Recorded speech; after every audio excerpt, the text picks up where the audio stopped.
Mesdames et messieurs, bonsoir. Bienvenue dans votre édition du 20h. Voici les titres de cette semaine. À la une, mercredi soir, une tentative de suicide a bouleversé la tranquillité d'un quartier en milieu de soirée. Les secours sont rapidement intervenus et une enquête. Nous retrouverons dans un instant notre envoyé spécial. Dans l'actualité politique, la passation de pouvoir a eu lieu ce mardi au gouvernement. Le nouveau gouverneur Ruben Smith a officiellement pris ses fonctions. Nous vous ferons vivre les moments forts de cette cérémonie et recueillerons ses premières déclarations. Et pour finir, une petite annonce qui pourrait intéresser certains d'entre vous. L'US Army lance une nouvelle campagne de recrutement. Plusieurs postes sont à pourvoir, accompagnés de formations spécifiques. C'était Peter Manbrook sur Weasel News.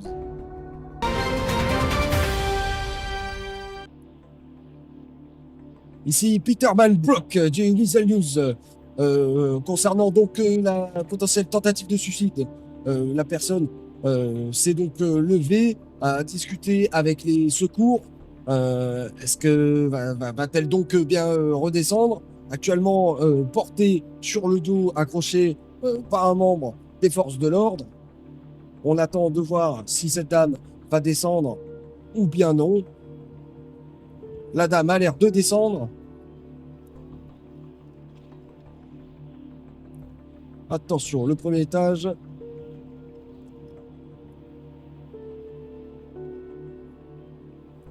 La dame a l'air d'être de meilleure forme, de se mettre en sécurité.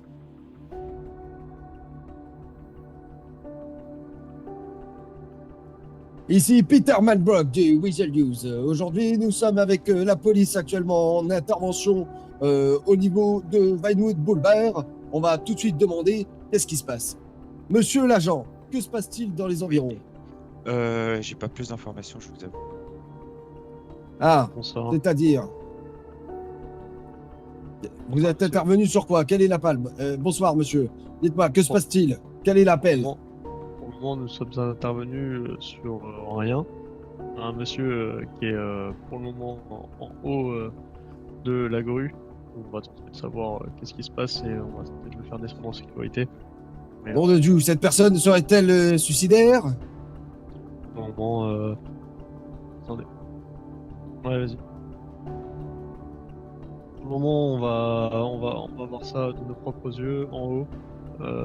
Et voilà, on va essayer de garder un environnement calme pour éviter que ça soit trop stressant pour lui. Donc pour le moment, on va prendre le premier contact et on verra bien. D'accord. Est-ce que vous avez contacté les services de secours? Effectivement, mais visuellement, ils n'ont pas l'air disponibles. Est-ce que c'est normal que les services de secours ne sont pas disponibles pour sauver des vies? C'est pas mon boulot, ça, monsieur. D'accord. C'était Peter Manbrook du Weasel News. Merci bien, messieurs. Après avoir servi avec honneur, conviction et intégrité en tant que gouverneur de notre cher État, je me retire définitivement de la politique active. Depuis le 10 mai, j'ai eu l'honneur de superviser, en tant que modérateur des élections, un processus démocratique et exemplaire, transparent et digne de la confiance de notre peuple. Les urnes ont parlé, avec plus de 70% des voix pour 41 votants. Élection du nouveau gouverneur. Honnêtement, je sais pas trop quoi en Dites-moi. penser encore. C'est un peu trop tôt, je pense, pour le dire. Mais on a beaucoup d'espoir envers Monsieur Smith qui, j'espère, amènera beaucoup à notre nation. D'accord. Est-ce que vous pensez qu'il va apporter beaucoup dans son élection qu'avait stipulé monsieur le gouverneur qui vous a plu de votre côté? Honnêtement, si je dois être transparent, c'est un peu trop tôt pour le dire. Seul l'avenir nous le dira. Très bien, je vous remercie, monsieur. Pas de soucis. Bonne soirée à vous. Bonne soirée. Ici Peter Manbrook du Weasel News. Je suis accompagné du coup du nouveau gouverneur, monsieur Smith. Monsieur Smith, quelles sont vos idées pour améliorer le quotidien des habitants, la sécurité, l'économie? Dites-nous tout. Alors, je ne sais pas si vous avez eu l'occasion de lire ou pas du tout notre programme. Pas du tout. Si, mais je vous demande quand même. À vive voix. D'accord. Alors en gros, Merci, les pour choses tout, vont pour être m'avoir assez fait l'information simples. tout à l'heure. On Je me passerai envisage des traitements d'aider plus tard. toutes les entreprises, y compris les entreprises futures, à s'installer en ville pour pouvoir développer économiquement notre contrée. Voilà. On compte favoriser aussi l'État en favorisant tout simplement les formations. Au point de vue sécurité, alors c'est un petit peu vague au point de vue sécurité encore, parce que là il y a beaucoup de choses qui sont en train de se passer actuellement en ville, notamment avec les menaces grandissantes de cailloux. Il y a l'US Army qui vient d'être redéployé sur l'intégralité du continent, en espérant que cela n'envenime pas trop les choses. On compte également former de nouveaux policiers, ainsi que de nouveaux pompiers et de nouveaux médecins, tout simplement pour garantir la sécurité de tout le monde en ville. Est-ce que des fonds budgétaires vont être donc débloqués pour les forces de l'ordre et les forces de secours pour lutter Alors. contre cette criminalité en hausse? Alors, au niveau de l'US Army, ils ne dépendent malheureusement pas de notre gouvernement, ils dépendent de l'État fédéral, donc des États-Unis d'Amérique. Alors après, s'ils ont besoin de moindres fonds, je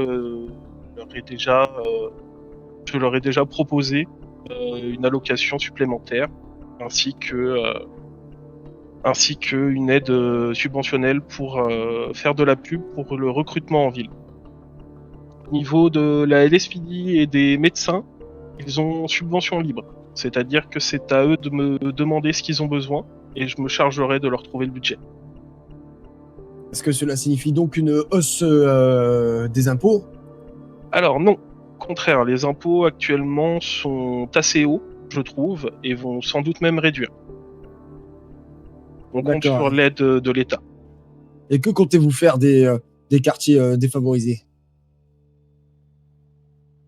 Ayant grandi moi-même dans un quartier où on compte les aider également pour se former, pour trouver des métiers et pour trouver des vocations, afin qu'ils puissent sortir de la rue par eux-mêmes. Très bien. Voilà. On compte beaucoup sur l'éducation, sur les universités également, à qui on va attribuer des plus gros budgets, mais également sur les écoles et tout centre de formation qui acceptera de les recueillir et de les aider. Très bien, monsieur le gouverneur. Je vous remercie beaucoup. Et y a pas de souci. En vous souhaitant bon courage et félicitations encore. Merci à vous. N'hésitez pas À si vous bientôt. avez la moindre question. Merci. Merci à vous. C'était Peter Manbrook de Weasel News.